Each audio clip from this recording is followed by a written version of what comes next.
Have you heard about this? It's a new procedure using stem cells and to help your sick dog.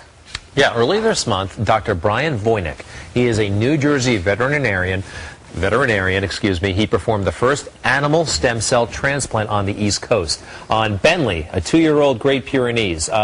They are both joining us right now. There they are. We've got the doctor, we've got Aaron McGuire, that's the dog's owner, and Bentley, who seems to be alive and well, obviously. That's good. Doctor, congratulations. It was a success. One of the first ever, or the first ever, using stem cells. A lot of people get nervous, though, when you talk about stem cells. Tell us about the procedure. You're right, Greg, because everybody seems to think about embryonic stem cells, and this has nothing at all to do with that, and so there's no ethical issue whatsoever here. What we did was we simply took 15 grams of fat from Bentley surgically with a laser scalpel instead of a regular metal scalpel, because there's no bleeding. And we, in our animal hospital, now have the equipment to go ahead and isolate the stem cells from that fat sample. And then we took his platelets, too, his blood clotting cells from his blood sample that day, and we added it to it, so we activated the stem cells. So we weren't actually the first to use stem cells because I started doing that 4 years ago, but this is a new technique where we don't have to send the fat sample out to an outside laboratory and get it back 2 days later. We actually do everything in-house and injected the stem cells, his stem cells, back into him 3 hours later. Tell us again, tell us real quick, what was his initial problem?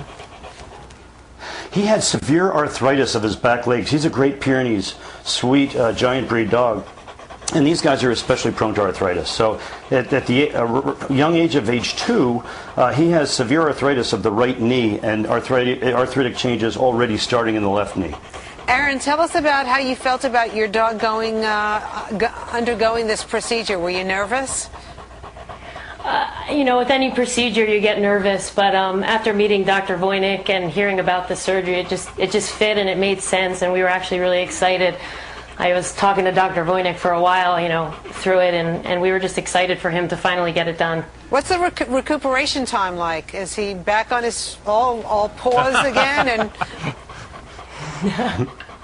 He is. He's actually doing very well. You know, it's been about a week now, and he seems to be doing well and getting up and down and very happy and energetic. Yeah, he walked out of here the same day of surgery at 4 o'clock in the afternoon. Quick question for Bentley, if I could. Did you have any qualms when you heard I'm kidding. All right, for both of you, what's the bill here? I mean, it's quite sophisticated. It's somewhat experimental. I would imagine it costs a lot. Well, you know, the great thing here is that the bill is less than it used to be. 3 years ago, or 4 years ago, when I started doing stem cell therapy and sending the cells out, the fat cells out to an outside lab, it was $3,200 for the client's cost. And now, with this new technique, which we get more numbers of stem cells, we injected 44 million of his stem cells into his joints and intravenously, and the cost now is $1,800.